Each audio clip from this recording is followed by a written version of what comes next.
很多朋友说家里面炒菜容易粘锅，咱们今天用铁锅给大家分享一下辣椒炒肉在家里面如何炒才能不粘锅。做辣椒炒肉建议选择螺丝椒，清洗干净，切成滚刀块。准备五花肉，去皮切成片，可以稍微厚一点。切上一些瘦肉，有肥有瘦，吃着才香。可以选择前腿肉。大蒜拍一下，不要剁，量稍微多一些。再切上一些姜片备用。准备好再把瘦肉腌制一下。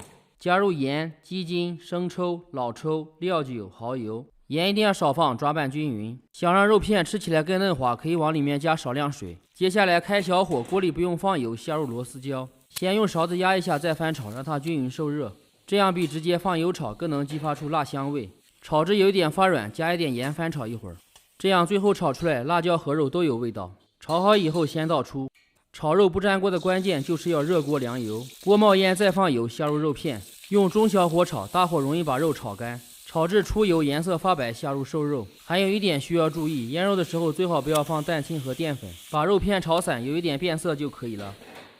下入小料，炒出香味，有豆豉的也可以放一点豆豉。生抽从锅边加入，激发一下味道。老抽根据颜色放一点。每天晚上7点50给大家免费开锅，欢迎大家来直播间做客。调味加盐、鸡精、白糖一定要少放，开大火炒一下，炒至香味融合。一份非常下饭的辣椒炒肉就制作完成。喜欢的朋友记得点赞收藏起来试一下。感谢大家的关注和支持，我们下期见。